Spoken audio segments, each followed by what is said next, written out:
Hello, good evening सभी को। ये अपनी मेमोरी पे दूसरी क्लास है। पिछली क्लास में अपन ने मेमोरी पे कुछ क्वेश्चन देखे थे। जो बाकी बचे हुए क्वेश्चन है वो आज की क्लास में कवर करेंगे। तो देखो, कल जैसा कि आपको बताया था कि मेमोरी चार प्रकार की मेमोरी होती है। यदि चार प्रकार की मेमोरी है तो हर मेमोरी का अलग अलग यूज होगा, अलग अलग उपयोग होगा, अलग अलग प्रकार के डेटा को सेव अलग अलग प्रकार की मेमोरी की जाएगी।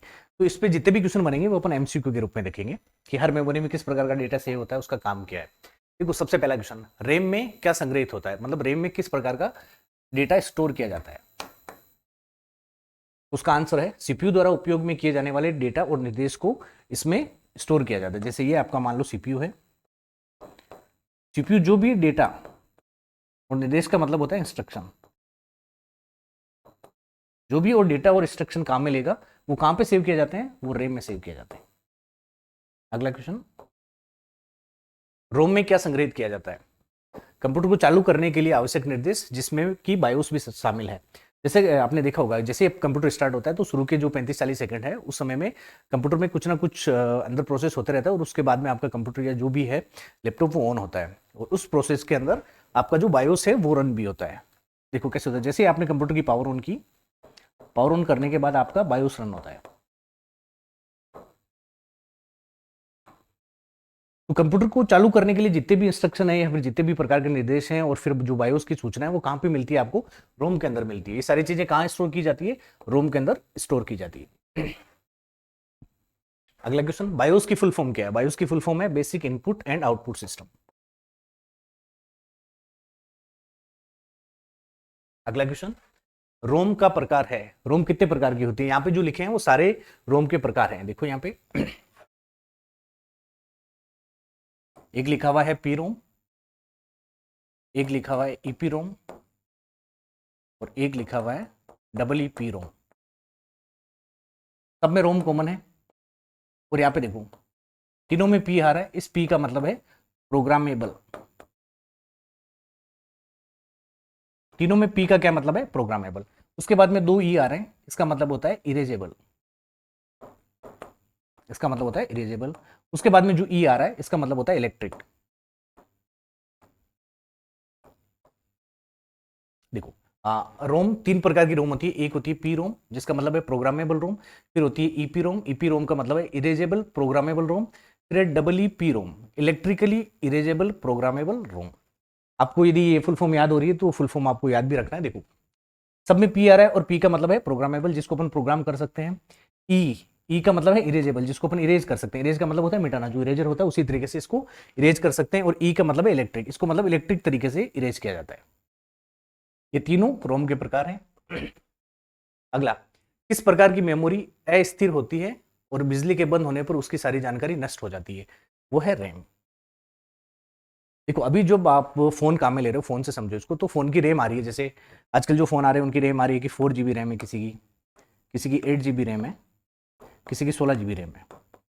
मान लो आपकी फोन की बैटरी बिल्कुल लो है और आपने फोन में 3-4 ऐप खोल रखी है, जैसे व्हाट्सअप खोल रखा है, उस पर यूट्यूब खोल रखा है, इंस्टाग्राम खोल रखा है, और आपका फोन चलते चलते बंद हो गया क्योंकि उसकी बैटरी खत्म हो गई। फिर आप फोन को चार्ज लगाओगे, उसके बाद में जैसे ही आपने फोन को चालू किया, तो जैसे ही फोन रीस्टार्ट होगा आप देखोगे कि उस फोन में कोई भी ऐप आपको खुली हुई नहीं मिलेगी। इसका मतलब यह कि सारी ऐप जो खुल रखी थी वो किस में खुल रखी थी, रैम में खुल रखी थी। जैसे ही आपने पावर ऑफ किया कि सारी की सारी जो एप्स थी वो क्या हो जाएगी, बंद हो जाएगी।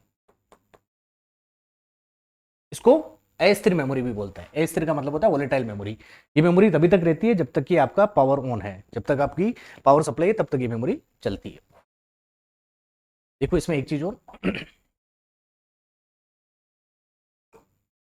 बाकी की ये जो तीन मेमोरी है ये परमानेंट मेमोरी है ना।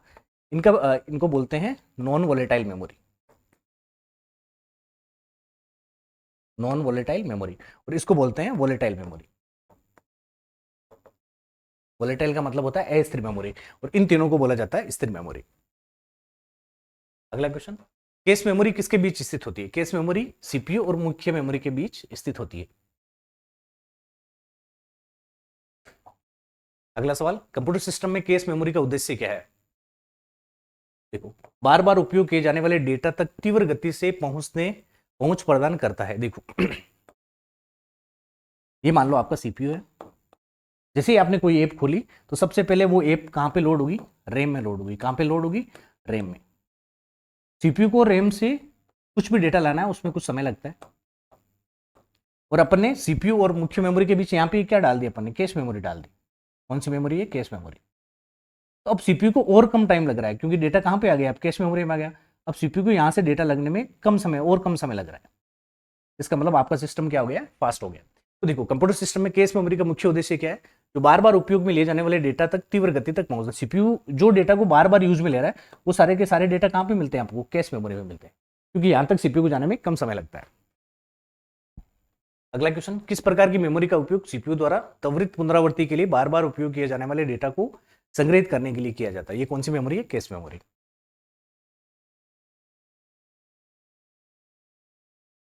कैश मेमोरी आमतौर पर किससे बनी होती है, कैश मेमोरी एस रैम से बनी होती है। अपन ने देखा था, देखो अपन ने मेमोरी देखी थी, मेमोरी 4 प्रकार की थी। उसमें पहली मेमोरी थी प्राथमिक मेमोरी, जिसे प्राइमरी मेमोरी बोलते हैं। ये मेमोरी भी 2 प्रकार की थी, एक थी रैम और दूसरी थी रोम। ये रोम 3 प्रकार की थी जो भी देखा था अपन ने, एक थी पी रोम, एक थी ईपी रोम, एक थी डबल ई पी रोम। और यहां पे रैम भी 2 प्रकार की थी, एक थी एस रैम और एक थी डी रैम। देखो जो कैश मेमोरी है वह कौन सी प्रकार की रैम से बनी होती है, एस रैम से बनी होती है। एक इंपॉर्टेंट क्वेश्चन है, परीक्षा में आने के बहुत अच्छे चांस है। अगला क्वेश्चन देखो, सेकेंडरी मेमोरी को कहा जाता है, कौन सेकेंडरी मेमोरी को क्या कहा जाता है, सेकेंडरी मेमोरी को एक्सिलरी मेमोरी कहा जाता है। याद रखना है, सेकेंडरी मेमोरी का दूसरा नाम क्या है, एक्सिलरी मेमोरी। अगला क्वेश्चन, सेकेंडरी मेमोरी डेटा को संग्रहित करता है, सेकेंडरी मेमोरी डेटा को स्थायी रूप से संग्रहित करता है।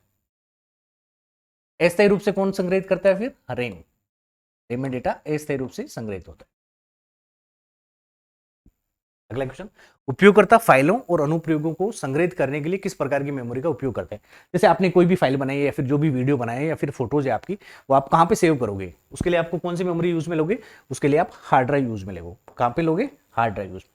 अब देखो क्या आप रोम को यूज में ले सकते हो क्या, नहीं। रोम में क्या रहता है, जैसे ही आपका कंप्यूटर स्टार्ट होगा, जैसे ही कंप्यूटर स्टार्ट होगा इसमें बायोस ये सारी चीजें रहती हैं।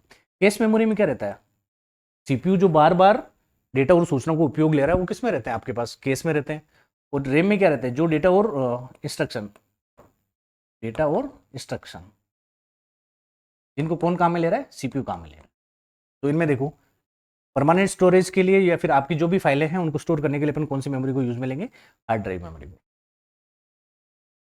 अगला क्वेश्चन, रजिस्टर निम्न में से किसके बने होते हैं, रजिस्टर फ्लिप फ्लॉप के बने होते हैं। अगला सवाल, निम्नलिखित में से कौन सी सेकेंडरी मेमोरी नहीं है। देखो रैम कौन सी मेमोरी है, रैम अपने पास है प्राइमरी मेमोरी, जिसको बोलते हैं प्राथमिक मेमोरी।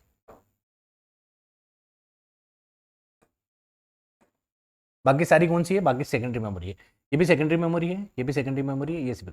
आंसर क्या हो जाएगा इसका, रैम। रैम एक प्रकार की प्राथमिक मेमोरी।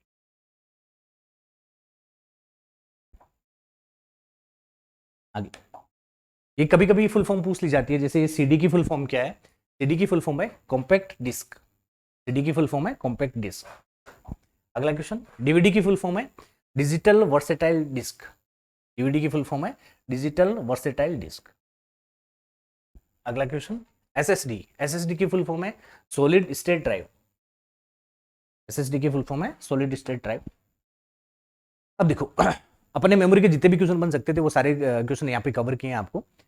देखो इधर प्राइमरी मेमोरी 2 टाइप की होती है, रैम एंड रोम। अब देखो रोम में क्या स्टोर होगा, जो आपको कंप्यूटर चालू करने के लिए जो भी निर्देश रहेंगे, जो भी इंस्ट्रक्शन रहेगी वो किस में स्टोर रहेगी, रोम में स्टोर रहेगी। उनमें से एक को बायोस बोला जाता है, वो भी किस में स्टोर रहेगा, रोम में स्टोर रहेगा। अच्छा ठीक है, कैश में क्या स्टोर रहेगा, केस में जो सीपीयू बार बार जिस डेटा को उपयोग में ले रहा है वो वाला डेटा कहाँ स्टोर रहेगा, कैश मेमोरी में स्टोर रहेगा। ठीक है, सेकेंडरी मेमोरी में क्या स्टोर रहेगा, जो भी आपका परमानेंट डेटा है, जो भी आपका स्थायी डेटा है, स्थायी डेटा कहाँ पे सेव रहेगा, यहाँ पे सेव रहेगा। चलो एक चीज और बताई थी आपको कि कैश मेमोरी किससे बनी रहती है, कैश मेमोरी एस रैम से बनी रहती है। और रजिस्टर किससे बने रहते हैं, रजिस्टर फ्लिप फ्लॉप से बने रहते हैं, फ्लिप फ्लॉप। एक तो आपको ये चार्ट याद रखना है कि मेमोरी के कितने टाइप हैं। आपको बहुत बार ऐसे सवाल पूछ लिए जाएंगे कि रैम मेमोरी के कितने टाइप की होती है, स्टैटिक और डायनेमिक, इस पे एक सवाल आ सकता है। और एक ये चार्ट याद रखना है आपको कि सबसे छोटी मेमोरी की इकाई कौन सी है, उससे बड़ी कौन सी है, उससे बड़ी कौन सी है। ये देखो कल इसकी ट्रिक बनाई थी कि 1 किलो मैगी, कल इसकी ट्रिक बनाई थी ना कि 1 किलो मैगी, 1 किलो मैगी खाकर, खाकर यहाँ पे साइलेंट रहेगा ना। फिर है 13, 13 को लिख दो 13, पेट, पेट एक्स, एक्स बोलते हैं ना, किसी का एक्स होता है, एक्स, जीता मोटा हो गया, जीता मोटा हो गया। बस आपको याद रखना है, किसी भी तरीके से आप याद रखो, परीक्षा में बहुत अच्छे चांस है कि इस पे आपको क्वेश्चन मिलेगा। तो आज की क्लास में ये मेमोरी थी, अगली क्लास में अपन कुछ नया टॉपिक लेके आएंगे। यदि आपको क्लास अच्छी लग रही है, आपको लग रहा है कि एमसीक्यू के आधार पर ही आपकी क्लास चलनी चाहिए, तो आप कमेंट करें, लाइक करें और सब्सक्राइब करें। धन्यवाद।